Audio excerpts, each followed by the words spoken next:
Right now I'm just in the shipping room packaging up some of the online orders that we are shipping out today, and a lot of the orders seem to be mostly like liquid cultures. We have a couple agar cultures in the mix, so these would just be like some petri dishes with the myceliated culture fully grown out, and you can basically, the end user will end up using this to grow more of these mushrooms, you know, depending on the strain they're using.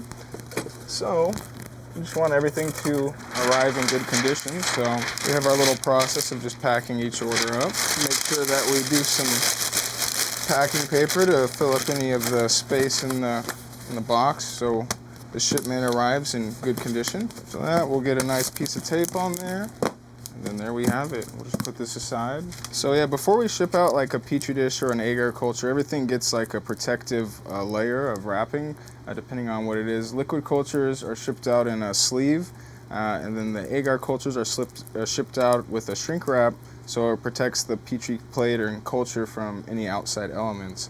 And then after that, we'll just make sure we secure it with some of this craft paper, and we'll make sure everything is shipped securely at that point. All right, so the next order is just going to be one of our mushroom substrates, basically a sterile substrate, and this is the master's mix. So I'll kind of go and acquire that item real quick. So I'm just going to walk in there, grab a block of substrate, and I'll be right back. We got some sterilized substrate straight from the lab.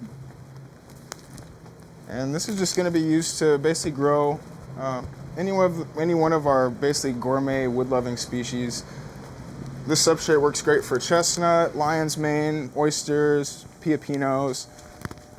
Basically, most of your exotic mushrooms grow off of this. We'll make sure this gets packed up. So I'll just put some packing paper in any of the little gaps and any spaces, which protects the items in here from getting dinged up. So yeah, shipping out online orders has been pretty busy for us lately. So yeah, thanks to everybody that's been putting in orders. We really appreciate it. It's been really helpful for us here, keeping us busy. All right, so that's ready to be shipped. So next we have some mycelium grain spawn. So this is just some colonized grains with, basically they're grown out with the mushroom mycelium, and this can be used to inoculate production blocks. So this is the same spawn that we use in our mushroom growing operation to inoculate all of our blocks, and at this point we make extra, or we'll make it available for other farmers or other hobbyists to order and basically experiment with, so they can grow mushrooms, you know, themselves. So this is a bag of freshly colonized grain spawn. We have the chestnut, and we have some golden oyster. Let's see if I can get a good view of this. So the spawn is selected from incubation, and at that point we just remove any of the excess air. And the spawn might be a little broken up when it arrives, so you know, you basically can just let it sit out and colonize back for a couple more days. So about 2 to 3 days after receiving a spawn shipment, it's most likely ready to start going into production blocks, or a lot of the times you could just use the spawn immediately. So make sure that we wrap the spawn up, make it nice and protected. At that point, we'll finish it off, the destination shipping label. So, all right, so we're just getting some grow kits ready to ship out. So we have a couple strains here. This is the shiitake mushroom grow kit. And we also have a lion's mane mushroom grow kit. So before shipping them out, they'll have a plenum of air inside the bag through colonization here at the facility.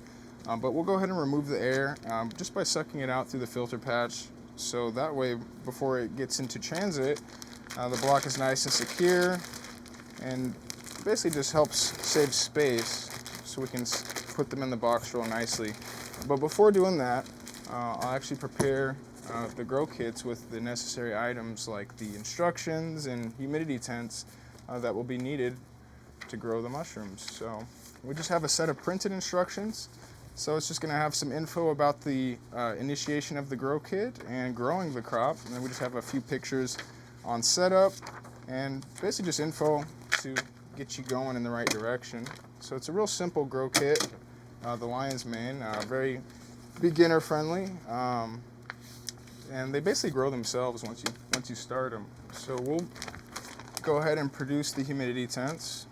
So it's basically just a food grade poly bag, and we'll go ahead and hole punch it so it has some air exchange through growth.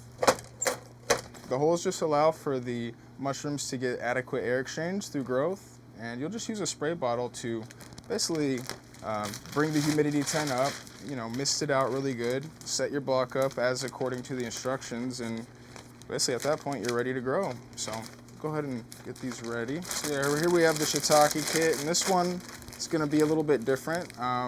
Once you receive it, you're going to want to let the shiitake kit brown a little bit further if it's not already brown. And once it's completely browned, then that's basically when the mushroom block has ripened to produce a good crop of mushrooms. So we typically send these kits out right when they're ready to start producing, or right as they're ready. So there we have a 2 grow kit box. We have some more grow kits just staged ready for shipment. This one's 3 grow kits. So we have a golden enoki, pink oyster,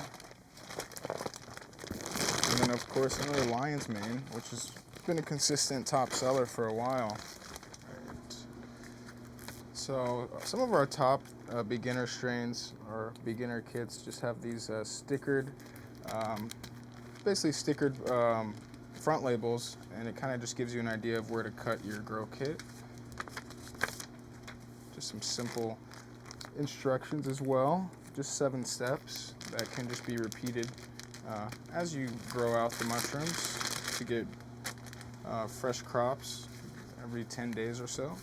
So one more instruction. I added some new ones, so, and we just recently came out with some new grow kits, more for, I guess, intermediate level growing. So we have like golden enoki, piapino, some of the trumpet varieties. So just a little bit more to, I guess, have diversity. So, all right, so we'll get the packing slip in there, and then we have our 3 grow kits. All set. So yeah, here we have a international order, and on these international orders we have to include some extra documentation. That way it gets through customs just fine. And yeah, this one's going near Greece, so that's pretty cool. We'll send this lion's mane grow kit out there. All right. So yeah, these grow kits are a little bit larger than what you'd normally see for a mushroom grow kit. So they're about 9 pounds. But they're equipped to produce a good amount of mushrooms, and so it's enough to feed, the whole family on the first flush. So we'll save these customs documents so we can just go ahead and clip them on the outside of the box, and we'll just get the shipping label on there. So these are just commercial invoices which are necessary to ship internationally. So we'll include those, staple them. I'll just kind of sign my declaration, ensuring that all the contents are correct and it's certified. So one more international. This one's going to Dubai. Yeah, so for this order we're just packing up some liquid cultures, and these ship really well internationally. So we're shipping these all over the world, and yeah, it does just fine. Actually, for this I'm not going to include a envelope. So for international, I always go for a box just to make sure that it travels safely. It's going to be going further distances. So just double check, triple check, make sure that the items are correct, make sure that the quantities are correct, because sometimes, there'll be 2 of 2 or 3 of 3. So that's always important. And the same thing with the customs forms. I'll just make sure that these are authenticated, signed. I forgot we have another international order going to Bahrain, a batch of liquid cultures and a bag of Mycelium grain spawn. So that's the golden oyster. And then that'll do it for our international orders for today. All right, so there we have it. So yeah, if you're interested in any liquid cultures in general, Mycelium grain spawn, or just grain spawn, grow kits, check out the website, southwestmushrooms.com, and yeah, we'll be happy to fulfill that for you.